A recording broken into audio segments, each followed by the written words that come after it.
Hello students, આજના લેક્ચરમાં આપણે વાત કરીશું આલેખ વિશે, જેમાં આપણે આલેખના બેઝિક કન્સેપ્ટ ક્લિયર કરીશું. જેમ કે આલેખ શા માટે દોરવો જોઈએ, આલેખ કેવી રીતે દોરાય, ઢાળ એટલે શું, કોઈ રેખાનો ઢાળ કેવી રીતે શોધી શકાય, ઢાળ ધન ઋણ કે શૂન્ય ક્યારે હોય. તો સ્ટાર્ટ કરીએ આપણે આજનો લેક્ચર આલેખ વિશેનો, જેમાં પહેલા ક્વેશ્ચનથી કે આલેખ શા માટે દોરવા જોઈએ. તો કોઈ પણ બે વસ્તુઓ કે કોઈ પણ બે ભૌતિક રાશિ વચ્ચેના સંબંધને આપણે આલેખ દ્વારા દર્શાવી શકીએ છીએ. ઉદાહરણ તરીકે આપણે દિન પ્રતિદિન કોરોનાના કેસોની સંખ્યા જાણવી હોય તો એ કોરોનાના કેસોની સંખ્યા આપણે આલેખ દ્વારા સરળતાથી જાણી શકીએ છીએ કે સમજી શકીએ છીએ. એ જ રીતે ક્રિકેટની અંદર બોલ અને રનની માહિતી આપણે આલેખ દ્વારા સરળતાથી મેળવી શકીએ છીએ. એ જ રીતે કોઈ વાહન ગતિ કરતું હોય તો સમય સાથે એની ઝડપમાં શું ફેરફાર થાય છે, એ સમય સાથે ઝડપમાં થતો ફેરફાર આપણે આલેખ દ્વારા સરળતાથી સમજી શકીએ છીએ. આ ઉપરાંત બજારમાં થતા ભાવોમાં ફેરફાર, કારખાનાની અંદર થતા ઉત્પાદનમાં વધારો કે ઘટાડાની માહિતી આલેખ ઉપર સ્પષ્ટ રીતે દર્શાવી શકાય છે. આમ કોઈ પણ આંકડાકીય માહિતીને આધારે દોરેલી આકૃતિને આપણે આલેખ કહીએ છીએ. કોઈ પણ પ્રકારની આંકડાકીય માહિતીને આધારે દોરેલી આકૃતિ જેને આપણે આલેખ કહીએ છીએ. અને આલેખ દ્વારા કોઈ પણ વસ્તુને આપણે સહેલાઈથી અને સરળતાથી સમજી શકીએ છીએ, એનું સરળતાથી આપણે નિરૂપણ કરી શકીએ છીએ. આ માટે આપણે આલેખ દોરવા જોઈએ. હવે આપણે વાત કરી કે આલેખ કેવી રીતે દોરે. તો સૌથી પહેલાં આપણે શું કરીશું કે ગ્રાફ પેપર કે આલેખ પેપર, આલેખને આપણે અંગ્રેજીમાં ગ્રાફ પણ કહીએ છીએ, જે આપણું આલેખ પેપર હોય કે ગ્રાફ પેપર હોય એના પર એકબીજાને લંબ હોય એવી આપણે બે રેખાઓ દોરીશું, જેમાં સમક્ષિતિજ કે જે આ આડી રેખા છે એને આપણે એક્સ અક્ષ કહીએ છીએ, અને આ શિરોલંબ કે જે ઊભી રેખા છે એને આપણે વાય અક્ષ કહીએ છીએ. એટલે ગ્રાફ પેપર પર આપણે એકબીજાને લંબ હોય એવી બે રેખાઓ દોરીશું. સમક્ષિતિજ રેખાને આપણે એક્સ અક્ષ એવું નામ આપીશું, શિરોલંબ રેખાને આપણે વાય અક્ષ નામ આપીશું. આ બંને અક્ષોના છેદન બિંદુ ઓને આપણે ઉગમ બિંદુ કહીએ છીએ. બંને અક્ષો એકબીજાને જે બિંદુ પાસે છેદે છે તે બિંદુને આપણે ઉગમ બિંદુ કહીએ છીએ. હવે આપણે જોઈ શકીએ છીએ કે બંને અક્ષ દ્વારા આ જે ગ્રાફ પેપરનું જે સમતલ છે ને એ 4 ભાગમાં વહેંચાય છે. ગ્રાફ પેપર આપણો જે પેપર છે એ બંને અક્ષો આ રીતે એકબીજાને લંબ દોરવામાં આવે તો આ પેપર 4 ભાગોની અંદર વહેંચાય છે, જેને આપણે ચરણ કહીએ છીએ. તો આ જે ચરણ છે એ ચરણને આપણે પહેલું ચરણ કહીશું. અને પહેલા ચરણની અંદર જે એક્સયામ હોય એ ધન હોય અને વાયયામ પણ ધન હોય. પહેલા ચરણની અંદર એક્સ અને વાય બંને યામ ધન હોય. બીજા ચરણની અંદર એક્સયામ ઋણ હોય અને વાયયામ ધન હોય. એક્સયામ ઋણ અને વાયયામ ધન હોય. ત્રીજા ચરણની અંદર એક્સયામ ઋણ અને વાયયામ પણ ઋણ હોય. એટલે એક્સ અને વાય બંને યામ કેવા છે તો એક્સ અને વાય બંને યામ ઋણ હોય છે. ચોથા ચરણની અંદર એક્સયામ ધન હોય, વાયયામ ઋણ હોય. ચોથા ચરણમાં એક્સયામ ધન, વાયયામ ઋણ હોય. ચલો, આટલું ક્લિયર થયું દરેક વિદ્યાર્થીને?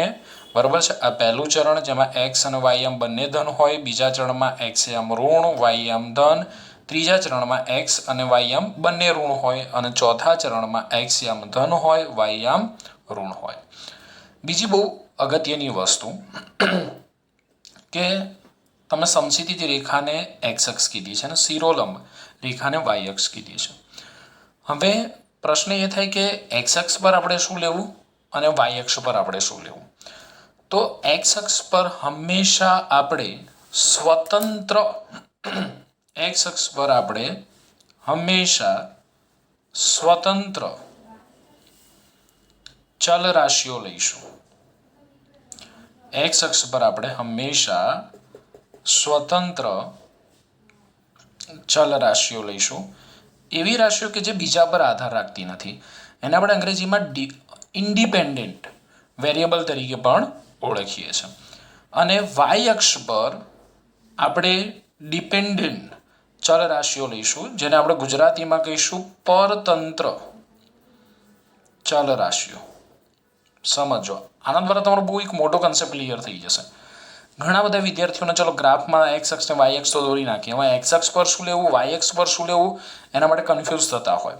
તો મેં તમને કીધું કે એક્સ અક્ષ પર આપણે ઇન્ડિપેન્ડન્ટ વેરિયેબલ લઈશું, જેને આપણે સ્વતંત્ર ચલ રાશિઓ કહીએ છીએ, અને વાય અક્ષ પર આપણે ડિપેન્ડન્ટ ચલ રાશિઓ લઈશું. એટલે એક્સ અક્ષ સ્વતંત્ર છે, જ્યારે વાય અક્ષ છે ને એ એક્સ અક્ષ પર આધારિત છે એમ કહી શકાય. આના આધારે એક્સ અક્ષ એ સ્વતંત્ર છે, જ્યારે વાય અક્ષ એ એક્સ અક્ષ પર આધારિત છે.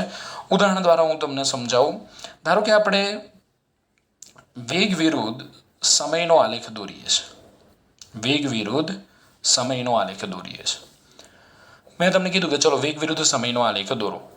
આ આપણી એક્સ અક્ષ છે, આ આપણી વાય અક્ષ છે.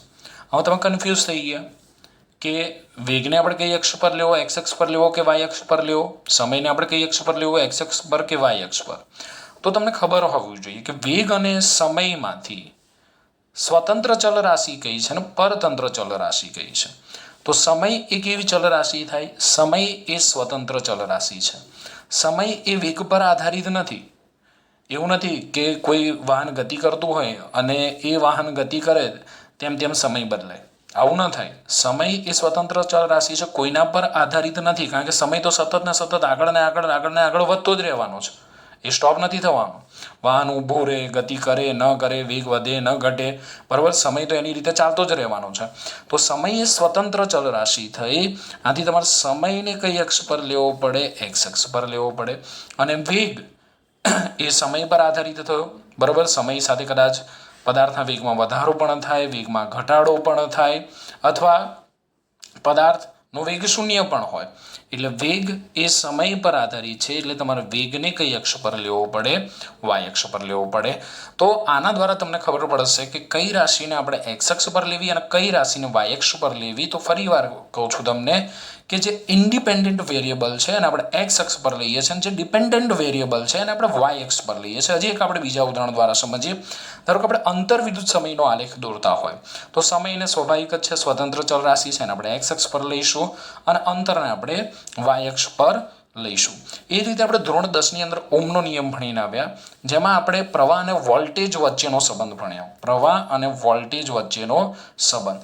તો તમને ખબર છે કે પ્રવાહ એ કોના પર આધાર રાખે છે? પ્રવાહ એ વોલ્ટેજ પર આધાર રાખે છે. કોઈ પણ તાર હોય, એ તારના બે છેડાઓ વચ્ચે જો વિદ્યુત સ્થિતિમાનનો તફાવત હોય તો જ તારમાંથી પ્રવાહ પસાર થાય. બંને બિંદુઓના સ્થિતિમાન એક સમાન હોય તો પ્રવાહ પસાર થાય નહીં. એટલે પ્રવાહ એ કોના પર આધારિત છે? વોલ્ટેજ પર આધારિત. તો વોલ્ટેજ એ સ્વતંત્ર રાશિ થઈ, માટે એને એક્સ અક્ષ પર લેવાય, અને પ્રવાહને આપણે કઈ અક્ષ પર લઈએ છીએ? વાય અક્ષ પર લઈએ છીએ. એ જ રીતે આપણે ક્રિકેટ જોતા હોય તો ક્રિકેટની અંદર એકાદી ઓવર પતે એટલે ટીવીની અંદર ગ્રાફ આવતો હોય કે પહેલા બોલની અંદર આટલા રન થયા, બીજા બોલની અંદર આટલા રન થયા, તો ત્રીજા બોલની અંદર આટલા રન થયા. તો ઓવર અને રનનો આપણે ગ્રાફ દોરતા હોય તો રન એક એવી રાશિ થઈ. તો રન એ શેના પર ડિપેન્ડ કરે છે? તો રન એ ડિપેન્ડ કરે છે ઓવર ઉપર, બોલ ઉપર. તો ઓવર એ સ્વતંત્ર ચલ રાશિ થઈ, પરંતુ આ ઓવરમાં બરાબર કેટલા રન થશે, નહીં થાય, એ રન શેના પર ડિપેન્ડ કરે છે? ઓવર ઉપર ડિપેન્ડ કરે. તો રન એક એવી રાશિ થઈ. તો રન એ પરતંત્ર ચલ રાશિ થઈ અને ઓવર એ સ્વતંત્ર ચલ રાશિ થઈ. તો આલેખ દોરતા આપણે કેટલી વસ્તુઓ ધ્યાન રાખીશું કે સમક્ષિતિજ અક્ષ એને આપણે એક્સ અક્ષ, શિરોલંબ અક્ષ એને આપણે વાય અક્ષ, બંને અક્ષોના છેદન બિંદુને આપણે ઉગમ બિંદુ, બરાબર. આ 4 અક્ષો પેપર પર 4 ચરણની રચના કરે છે. પહેલા ચરણમાં એક્સ અને વાય એમ પ્લસ, બીજા ચરણમાં એક્સ એમ ઋણ વાય એમ પ્લસ, ત્રીજા ચરણની અંદર એક્સ અને વાય એમ ઋણ, ચોથા ચરણની અંદર એક્સ પ્લસ વાય માઇનસ. અને એક્સ અક્ષ પર હંમેશા ઇન્ડિપેન્ડન્ટ વેરિયેબલ જ લેવાય અને વાય અક્ષ પર હંમેશા ડિપેન્ડન્ટ વેરિયેબલ જ લેવામાં આવે છે. આટલું આપણે ગ્રાફ દોરતી વખતે, આલેખ દોરતી વખતે ધ્યાન રાખીશું. ચાલો આપણે ઢાળ વિશે સમજીએ. હવે ઢાળને સમજવા માટે મેં અહીંયા એક સીડીનું ઉદાહરણ લીધું છે. તમે જોઈ શકો છો કે બંને સીડીની જે હાઈટ છે એ હાઈટ એક સમાન છે, છતાં એક સીડીની અંદર 8 સ્ટેપ છે અને બીજી સીડીની અંદર 4 સ્ટેપ છે. તો આવું કેમ? તો આપણે અહીંયા જોઈ શકીએ છીએ કે આ જે સીડી છે એમાં જે આ ખૂણો એંગલ એ મોટો છે, વધારે છે, ને આ જે સીડી છે એ સીડીની અંદર આ જે ખૂણો કે એંગલ એ નાનો છે કે ઓછો છે. તો આ જ એંગલને આપણે ઓળખવો હોય તો ઓળખી શકીએ ઢાળ તરીકે.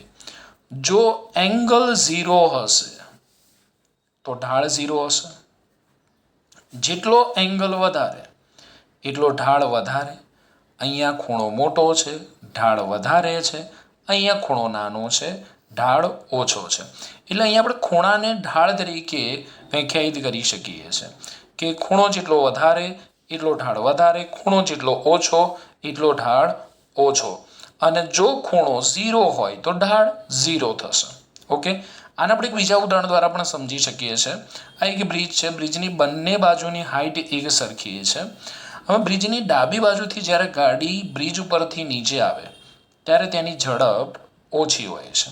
અથવા આપણે સાયકલની જ વાત કરી દઈએ ચલો, કે બ્રિજની ડાબી બાજુથી જ્યારે સાયકલ વડે નીચે ઉતરવામાં આવે તો સાયકલની ઝડપ ઓછી હોય છે અને બ્રિજની જમણી બાજુથી જ્યારે સાયકલ વડે નીચે ઉતરવામાં આવે તો સાયકલની ઝડપ વધારે હોય છે. આવું કેમ? તો અહીંયા આપણે જોઈ શકીએ છીએ કે જમણી બાજુ જે ખૂણો છે એ મોટો છે, આથી ઢાળ વધારે છે, અને ડાબી બાજુ જે ખૂણો છે એ ખૂણો નાનો છે, આથી ઢાળ કેવો છે? ઓછો છે. ઓકે, ક્લિયર ઢાળ વિશે? ઓકે, તો હવે આપણે વાત કરીએ કે સુરેખાનો ઢાળ કેવી રીતે શોધી શકાય. હવે આપણે ઢાળનું સૂત્ર શું છે અને રેખાનો ઢાળ કઈ રીતે શોધાય તે જોઈએ. ધારો કે આપણે આ રેખાનો ઢાળ શોધવો છે. તો રેખાનો ઢાળ શોધવો હોય તો આ રેખા પર આપણે 2 બિંદુઓ લઈશું. કોઈ પણ 2 બિંદુઓ લઈ શકાય. હું એક બિંદુનું નામ આપી દઉં A અને બીજા બિંદુનું નામ આપી દઉં હું B. હવે એ બિંદુમાંથી એક્સ અક્ષ પર લંબ દોરીએ અને વાય અક્ષ પર લંબ દોરીએ. એક્સ અક્ષ પર લંબ દોરવામાં આવે તો એ બિંદુનો આપણને એક્સયામ મળે, જે આપણે ધારી લઈએ છીએ કે x1 છે. અને વાય અક્ષ પર લંબ દોરીએ તો આપણને વાયમ મળે, જે આપણે ધારી લઈએ કે y1 છે. તો એના યામ કયા થયા? તો એ બિંદુના યામ થયા x1 y1 થયા. એ જ રીતે આપણે બી બિંદુમાંથી એક્સ અક્ષ અને વાય અક્ષ પર લંબ દોરીએ. આને આપણે પ્રક્ષેપ પણ કહી શકીએ કે બી બિંદુમાંથી એક્સ અને વાય અક્ષ પર પ્રક્ષેપ દોરવામાં આવે, લંબ દોરવામાં આવે. તો બી બિંદુમાંથી આપણે એક્સ અક્ષ પર લંબ દોરીએ તો આપણને એક્સયામ મળે, ધારો કે x2 છે, અને વાય અક્ષ પર લંબ દોરીએ તો આપણને વાયયામ મળે, ધારો કે y2 છે. તો બી બિંદુના યામ થયા x2 y2. તો આપણે ઢાળ શોધવો હોય તો રેખા પર આપણે કોઈ પણ 2 બિંદુઓ લઈશું. હવે આપણને ઢાળને આપણે વ્યાખ્યાયિત કરવો હોય તો ઢાળ બરાબર આપણે એવું કહીએ છીએ કે વાય દિશામાં થતો ફેરફાર ભાગ્યા એક્સ દિશામાં થતો ફેરફાર. ઢાળ એટલે શું? તો ઢાળ એટલે વાય દિશામાં થતો ફેરફાર ડેલ્ટા વાય અને એક્સ દિશામાં થતો ફેરફાર ડેલ્ટા એક્સ. અને એ ઢાળને આપણે દર્શાવીએ છીએ સંકેતમાં એમ વડે. ઢાળને કયા સંકેત વડે દર્શાવીએ છીએ? એમ. તો એમ ઇઝ ઇક્વલ ટુ થાય delta Y by delta X. હું આને કીધું સમીકરણ નંબર 1. તો આ જે છે એ એક્સ દિશામાં થતો ફેરફાર થયો, તો હું આને કહી શકું ડેલ્ટા એક્સ. અને આ જે છે એ વાય દિશામાં થતો ફેરફાર છે, તો હું એને કહી શકું ડેલ્ટા વાય. શિરોલંબ દિશામાં થતો ફેરફાર એટલે ડેલ્ટા વાય. સમક્ષિતિજ દિશામાં થતો ફેરફાર એટલે આપણે કહી શકીએ ડેલ્ટા વાય કહી શકીએ. તો અહીંયા તમે જો ડેલ્ટા વાય બરાબર લખવું હોય તો ડેલ્ટા વાય બરાબર આપણે લખી શકીએ. શું લખી શકીએ? તો અહીંયા લખું છું કે અહીં delta Y is equal to શું થાય? તો delta Y is equal to અંતિમ સ્થાન માઇનસ પ્રારંભિક સ્થાન એટલે y2 માઇનસ y1 અને delta X is equal to અંતિમ સ્થાન ઓછા પ્રારંભિક સ્થાન એટલે x2 માઇનસ x1 થશે. એટલે આ જે રેખાનો ઢાળ છે એ m is equal to delta Y by delta X is equal to આપણે લખવું હોય તો લખી શકીએ y2 minus y1 by x2 by x1. એટલે રેખાનો ઢાળ એટલે વાય દિશામાં થતો ફેરફાર ભાગ્યા એક્સ દિશામાં થતો ફેરફાર. તો ડેલ્ટા અહીંયા શું દર્શાવે છે? ફેરફાર દર્શાવે છે. ઢાળને આપણે આ રીતે વ્યાખ્યાયિત કરી છે delta Y by delta X. અને આપણે એને કયા સંકેત વડે દર્શાવીએ છીએ? એમ વડે. જ્યાં delta Y is equal to y2 minus y1 અને delta X is equal to x2 minus x1 થશે. હવે ઢાળને આપણે ત્રિકોણમિતીય વિધેય દ્વારા દર્શાવવું હોય તો કઈ રીતે દર્શાવી શકાય? તો અહીંયા આપણે જોઈ શકીએ છીએ કે અહીંયા એક કાટકોણ ત્રિકોણ બને છે. એટલે તમારે ઢાળ શોધવો હોય તો બે બિંદુઓ લેવા પડે અને એ બિંદુઓની મદદથી આપણે કાટકોણ ત્રિકોણ બનાવવો જોઈએ. ધારો કે હું અહીંયા એંગલ લઈ લઉં થીટા. અહીંયા હું એંગલ લઈ લઉં થીટા. આ બિંદુને હું કહી દઉં સી. બરાબર છે? તો ત્રિકોણ ABCમાં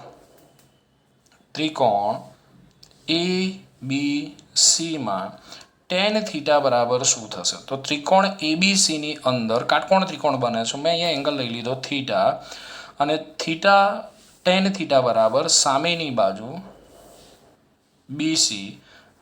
tan થીટા એટલે શું થાય? તો આપણને ખબર છે કે tan થીટા એટલે સામેની બાજુ ભાગ્યા શું થાય? પાસેની બાજુ થાય. sin થીટા લઈએ તો સામેની બાજુ ભાગ્યા કર્ણ થાય. cos થીટા લઈએ તો પાસેની બાજુ ભાગ્યા કર્ણ થાય. તો BC ભાગ્યા AC થશે. તો tan થીટા બરાબર શું થશે? તો tan થીટા BC એટલે કેટલા થશે? ડેલ્ટા વાય થશે. અને AC એટલે કેટલા? BC એટલે ડેલ્ટા વાય. AC એટલે કેટલા થશે? ડેલ્ટા એક્સ થશે. તો આપણને ખબર કે delta Y by delta X શું થશે? તો delta Y by delta X આપણે કહી શકીએ એમ. બરાબર? તો એમ બરાબર થશે tan theta. Delta Y by delta x m. તો એમ ઇઝ ઇક્વલ ટુ થશે tan થીટા થશે. તો કોઈ પણ રેખાનો ઢાળ બરાબર છે જે રેખા એક્સ અક્ષ સાથે થીટા કોણ બનાવતી હોય, જો કોઈ રેખા એક્સ અક્ષ સાથે થીટા કોણ બનાવતી હોય તો એ રેખાનો ઢાળ tan થીટા થાય. આ ઉપરાંત રેખાનો ઢાળ m is equal to delta Y by delta X. બરાબર છે? વાય અક્ષ પર થતો ફેરફાર ભાગ્યા એક્સ અક્ષ પર થતો ફેરફાર એટલે કે delta Y by delta X. એટલે કોઈ પણ રેખાનો ઢાળ અને એ જો રેખા એક્સ અક્ષ સાથે થીટા કોણ બનાવતી હોય તો એ રેખાનો ઢાળ tan થીટા થાય.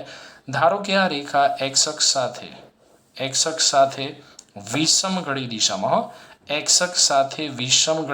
જો આપણે વિષમ ઘડી દિશામાં ખૂણો લઈએ તો ધન મળશે અને સમઘડી દિશામાં ખૂણો લઈશું તો ઋણ મળશે. આ યાદ રાખજો. વિષમ ઘડી દિશામાં ખૂણો લઈશું તો ધન અને સમઘડી દિશામાં ખૂણો લઈશું તો ઋણ મળશે. ધારો કે આ રેખા એક્સ અક્ષ સાથે બરોબર છે 45 ડિગ્રીનો કોણ બનાવે છે. તો ઢાળ કેટલો થાય? તો m is equal two tan 45 ની વેલ્યુ કેટલી થાય? 1. તો ઢાળનું મૂલ્ય આપણને મળે 1. હવે બીજી એક વસ્તુ પણ સમજો કે અહીંયા એંગલ થીટા છે તો પછી અહીંયા એંગલ કેટલો હોય?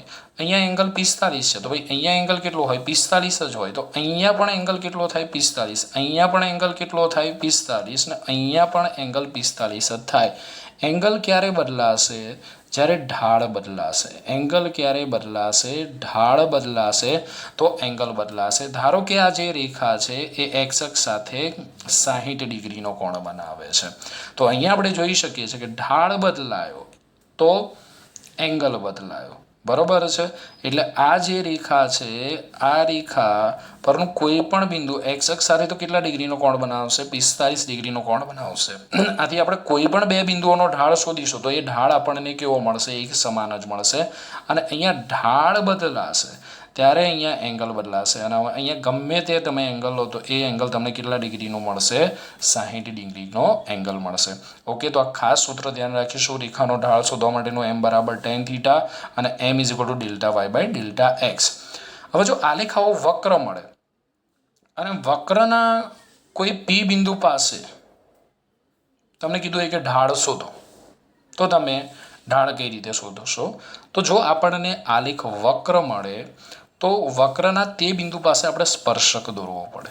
સમજો, જો આલેખ વક્ર મળે અને આપણને ઢાળ શોધવાનું કીધો હોય તો આપણે વક્રના તે બિંદુ પાસે એક સ્પર્શક દોરવો પડે. સ્પર્શક પર આપણે બે બિંદુઓ લઈશું. બરોબર છે. ધારો કે આ બિંદુને આપણે કહી દઈએ એ, આ બિંદુને આપણે કહી દઈએ બી. એનો એક્સયામ x1, વાયયામ y1, બીનો એક્સયામ x2 અને વાયયામ આપણે લઈ લઈએ y2. ઓકે, હવે આનો ઢાળ શું થાય? તો આનો ઢાળ આ જ પ્રમાણે m is equal to delta Y by delta X. એટલે કે આલેખ વક્ર હોય ને વક્રના કોઈ બિંદુ પાસે તમને ઢાળ શોધવાનો કે તો તમારે તે બિંદુ પાસે શું દોરવો પડે? સ્પર્શક. અને સ્પર્શક પર કોઈ પણ બે બિંદુઓ લઈને આપણે ઢાળ શોધી શકીએ છીએ. ક્લિયર? અહીંયા સુધી સ્ક્રીનશોટ લેવો હોય તો લઈ લેજો.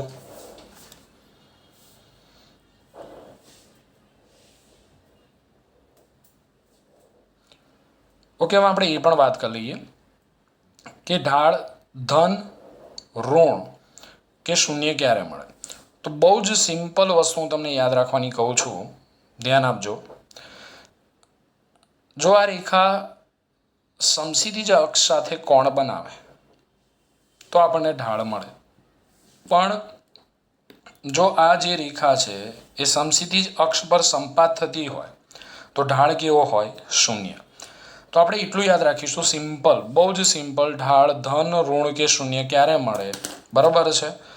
જો આ રીતનો આપણને આલેખ મળે, આ રીતનો, તો આલેખ હંમેશા ધન હોય. પોઝિટિવ સાઇનને હું આ રીતે દર્શાવું છું VE વડે. બરોબર છે. આવી રેખા મળે તો ઢાળ શૂન્ય હોય અને આવી રેખા મળે આલેખની અંદર, આ રીતની રેખા મળે તો યાદ રાખજો ઢાળ હંમેશા નેગેટિવ હોય. બરોબર છે. એટલે તમારે સિમ્પલ યાદ રાખવાનું કે જો તમે કોઈ બ્રિજ ઉપર ચડતા હોય તો ઢાળ ધન હોય. બરોબર. બ્રિજ સમક્ષિતિજ હોય, સીધો હોય, રસ્તો સીધો હોય તો ઢાળ શૂન્ય હોય. તમે કોઈ બ્રિજ ઉપરથી અથવા ઢાળ ઉપરથી નીચે આવતા હોય તો ઢાળ ઋણ હોય. ઢાળ ઉપર ચડતા હોય તો ઢાળ ધન હોય. સમક્ષિતિજ રસ્તો હોય તો ઢાળ શૂન્ય હોય. ઢાળ પરથી નીચે આવતા હોય તો ઢાળ ઋણ હોય. ઓકે, યાદ રહેશે. ઢાળ ક્યારે ધન મળે, ક્યારે ઋણ મળે, ક્યારે શૂન્ય મળે. સમક્ષિતિજ રસ્તો હોય તો ઢાળ કેવો મળશે? ધન. ઢાળ ઉપર આપણે ચડતા હોય તો ઢાળ ધન મળશે. ઢાળ ઉપરથી ઉતરતા હોય તો ઢાળ કેવો મળશે? ઋણ મળશે. તો આ એકદમ બેઝિક વાતો આપણે કરી છે કે આલેખ કેવી રીતે દોરાય, ઢાળ એટલે શું, ઢાળ કેવી રીતે શોધાય, ઢાળ ધન, ઋણ કે શૂન્ય ક્યારે મળે. જે વિદ્યાર્થીઓને આના વિશે કંઈ ખબર નથી એ ખાસ આ લેક્ચરને સમજી લે, પછી આપણે આલેખ વિશે વધારે વાતો કરીશું.